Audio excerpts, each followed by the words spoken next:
before we start cutting cattle and everything, I figured I'd explain these bull racks. Livestock traders in the trucking industry, we call them bull racks. In the cattleman business, they call them pots, mainly because right behind the back tractor axles, it lowers down, and it's kind of a pot belly, so they call it a pot. All right, now they've backed it up to the dock, and on the inside here, there's a ramp.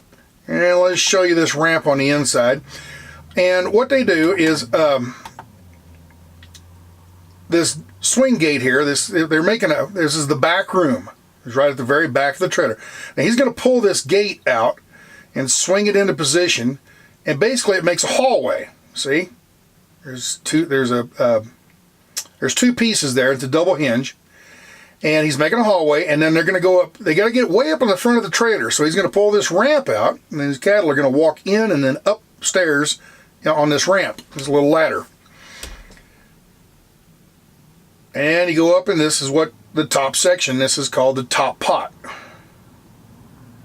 There's the top, and then there's the pot. The pot's down below. Now he's going to swing this door up, and it's a cantilever system. He swings this, and watch the floor. Ain't that slick?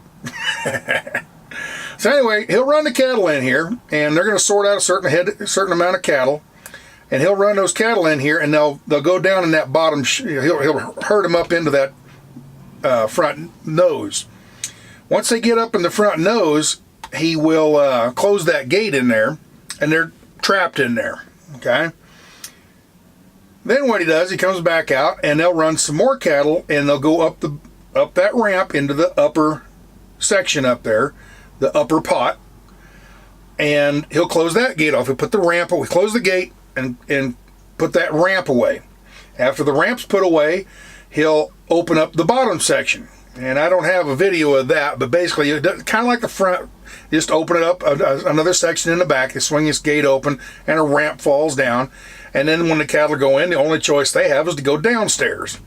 And then they close that all off, raise the ramp back up, close the gate, and then what they have is this back section here. Now, the back section has two parts.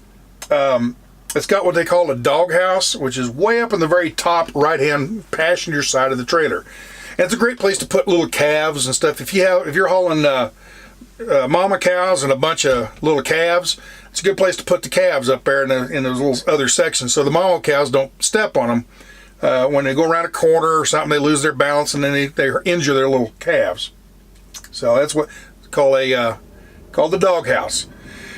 And then down below, they'll run. There's another section in the back, right above the back section, the back tires, just like in the front. Okay, and they'll put the last few cattle in the back. Now, as it works out, up in the front, we put 6 cows up there. The way they were loading them this day, it depends on the size of the cattle and how many numbers you're putting in. But today, all these cattle are right around 900 pounds, and we're going to put 6 in the nose, 23 on the top, 24 on the bottom, and 7 on the tail. Okay? And nothing's going to go in the doghouse. That's why we're loading today. All right, so now that we got terminology straightened out, when I'm out there telling you in the corral where they're going, they're running these up in the nose, or these are going down in the belly, or whatever, you'll know where I'm talking about.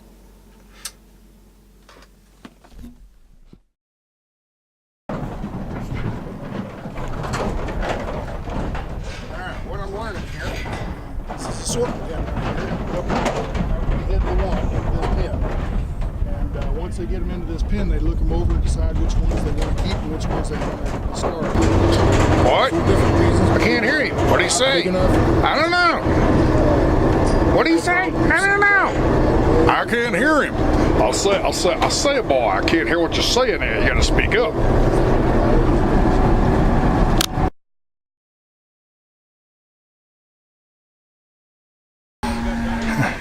All right, what they're doing, they're bringing these cattle in here. They got, I don't know, about 30 or 40 head in here. And he's going and looking through to see if there's any cattle that might be under par. Too small, maybe medical problems, cuts, bad leg, whatever. This man right here in the black hat, he's the actual buyer's representative. Now he's looking them over. He's the one that makes the final decision. Okay? And if he doesn't want a cow, he pointed it. He says, I don't want that one there. So they'll sort it out. So I'll get 4 or 5 of them in this smaller pen. Then they'll sort those out. And then Walt over here, Walt's right there. He'll open that gate, and that's the rejection pen on the other side of him.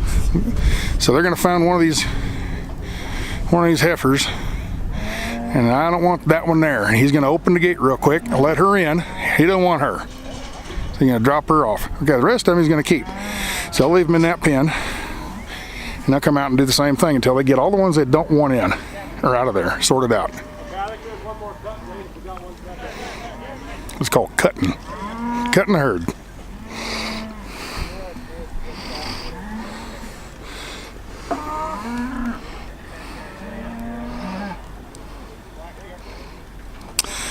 There's a man right here on a horse. He's the farrier. He's the one that puts the horseshoes on the horses.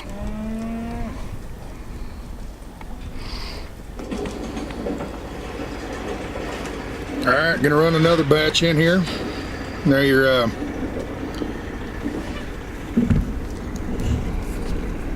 look at some of these. These are all black Angus. Right there, a couple red ones. You kind of wonder what's in red ones. If they're all black Angus, why are some of them red? Well, they're red Angus, and they're pretty much the same cow, just a different color fur. Otherwise, the meat and the build and everything is pretty much the same. And you saw that one there, a couple of them, they have white faces. You kind of wonder about that. What that is those are white face Angus. That's just what they call them. So they're all Angus. I think that white face, there's some kind of breeding, slight crossover breeding between Hereford or something, I think. I'm not quite sure on that, but I think that's about right. So anyway, I get another 30 or 40 head in here, and they're going to look through them again. And there's the buyer, or the buyer's inspector.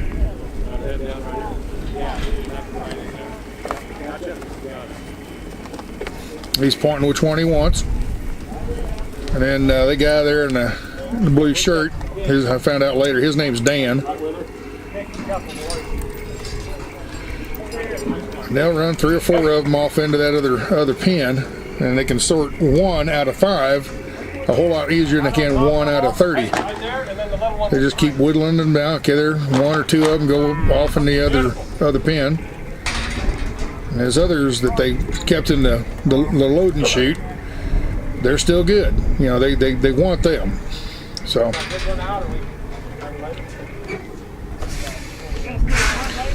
when they made the contract on this, the buyer agreed to buy 840 head at 900 pounds apiece. So what the buyer's looking at, he sees a small one in there. He don't want that small one because it's probably not going to weigh up to 900 pounds. So he's getting rid of it. So he's getting rid of underweight cows, and he's also getting rid of medical problems, you know, lameness or a cut, or I saw one in there had a big knot on its jaw. Probably had an abscessed tooth or something.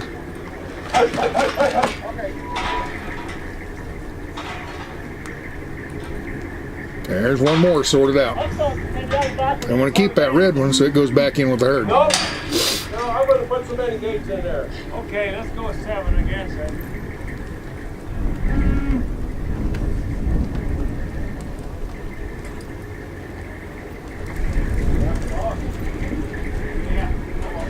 I didn't catch the count. There's only 6 or maybe 7 in there. It's probably 6. And they'll run them up into the nose, like I said.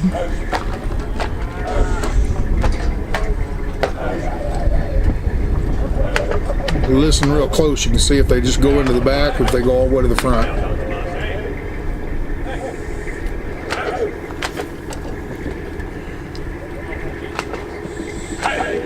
Old Dan's slapping them with that stick with the flag on there. That's not really hurting them or anything like that. It's not like he's whipping them. The flag's on there just to kind of make noise, kind of spook them into moving.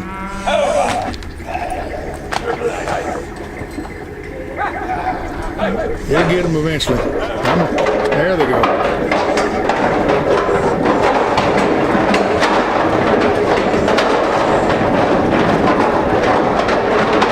You hear how much noise they're making? They're going all the way to the front.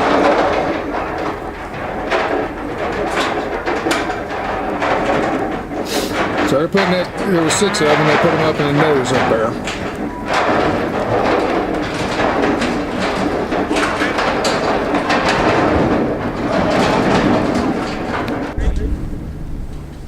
Alright, I come around the other side of the pin here.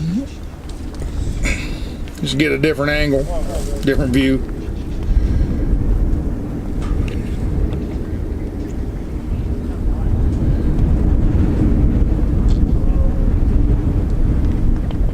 As I said, they had 840 head at 900 pounds apiece. And what that is 14 truckloads, 7 on Monday and 7 on Tuesday. 14 truckloads at 60 head apiece equals 840 head, and they had 875 that they put out on the pasture. So that gives them a leeway of about 30 that they can cut. You know, they figure there's probably going to be about 30 that they'll cut out, or 20 or so that won't make the grade. So they got extras. We ended up taking those extras to a sale barn the next day on Wednesday afternoon after we got these last ones loaded. We took them to the sale barn and they sold them, I think, Wednesday night or Thursday. I'm not sure what day they sold them, but they probably didn't get quite as good as price because they were lesser quality heifers. See, these heifers ain't going to the slaughterhouse. They're going to the feedlot right now. So they don't want bad ones in there that might die later on. They want to get, nice, good, healthy ones. They don't have to spend any money on vet bills and stuff. So when you pay the kind of price for these guys, it's about $1,200 a piece, I think, something like that. So somewhere in that neighborhood. I don't know exact, but roughly $1,100, $1,200, $1,300, somewhere along in there. You pay that much for an animal, you want to make sure it's not in bad shape. It's good and healthy. So. Oh, Carlos there, the one on the white horse, that's a Palomino paint. And he handled that old horse. It's just, both of those horses there are just amazing how well they do their job. From what I understand, Carlos used to work at a feedlot or a slaughterhouse or something, but he used to do this every day. Actually, I think he still does. He does this every day, loading cattle. So, but anyway, he also farriers the horses, puts some shoes on them and stuff. So apparently got a traffic jam up in the front there. Had a couple of them turned around the wrong way, didn't want to go in, so they were holding everything up. So they let a few of them by, get up there and straighten them out, run them in, and then they run the rest of them on in. So. Alright, we're going to grab some more here. Oh, they've got to grab one. I'm sorry, that's all they wanted was one. They were going to finish this truck up. They needed seven head. We only had 6 over in the sorting pen. So they had to go grab one more. Yeah, that's me. I'm holding that gate like I'm doing something important. That gate been there like that all day Tuesday or Monday and all day Monday and all day Tuesday. And Tuesday late, this is like next to the last truck, and I decided I needed to hold that gate for some reason. Felt like I needed to do something. I just standing around doing nothing. I felt useless. So.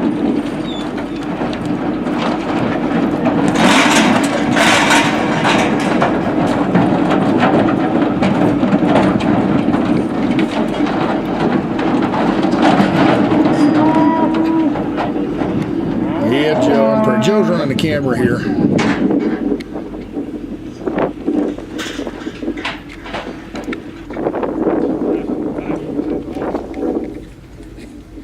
Here's the last one, the very last cow, little heifer, and she just will not go. They did everything they could. Finally said, to hell with it. So they went and grabbed 2 more cows, brought them back, and now she's got buddies. And watch what she does here. She sees her buddies going. Oh, well, sure, that's a great thing to do now. That's way cattle. And look at it, she's pretty small. If you look at it, that's what that sorter's looking for, is that small one. Well, he'd let her go. Apparently, he thought she was okay. And here's the last 7 head going into the truck. The very last 7. And they're going to run it up there, and as soon as those 7 get in the door, watch the roll-up door, watch it go closed, and that's the very last one. Now, off to the right there, where Walt's holding that gate, off to the right, that's where the sorting pen is, the rejects, or the whatever, the cuts. And after this truck pulls out, we back up the livestock treaders, the pickup goosenecks, you know, the horse treaders. And we load those cattle, I think 15, and I think there's 31 in there, so 15 and 16.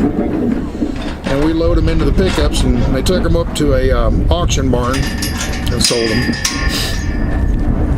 So, there's the last truck going up over the hill.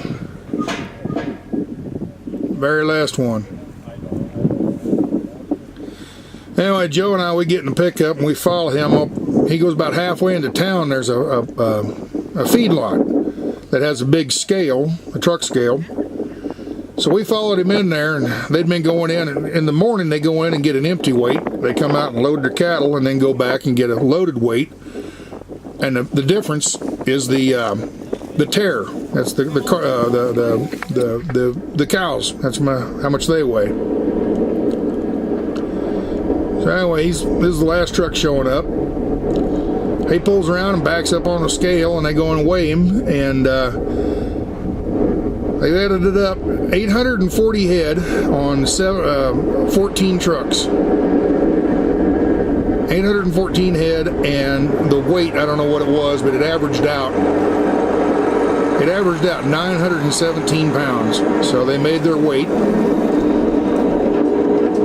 So the contract is fulfilled, and everybody's happy, and cows are going to go get a bunch of good food. This is not the feedlot they're going to, though. The feedlot they're going to is north of town, another 30 miles away, 30 or 40 miles away. So I got my finger in the way there. This running gun shooting, you only get one shot if you don't get it. I'm driving down the road doing my normal videos. If I don't do it right, I can always just reshoot it. This here, I get one shot and that's it.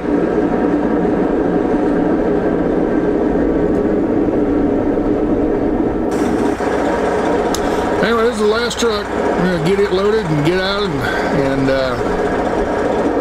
I'm going to get this video all processed and everything and get it up for you. I think it'll be up on a Wednesday. And then after that, the Friday load will be, what will the Friday? Oh, it's going to be pretty much like a raw, uncut video. And it's going to be a long one. It's about all this video that I shot. I'm going to put it all on one video. The cowboys, they all, not all of them, but most of them wanted to see the whole uncut everything. And so I'm going to do that for them. So Friday's video is going to be extremely long, maybe boring. I'm not going to do any cutting or music or anything. It'll just be a straight old video. So, all right, I hope you all enjoyed that. That was my little vacation up in Wyoming. Thank you, Joe, for inviting me along.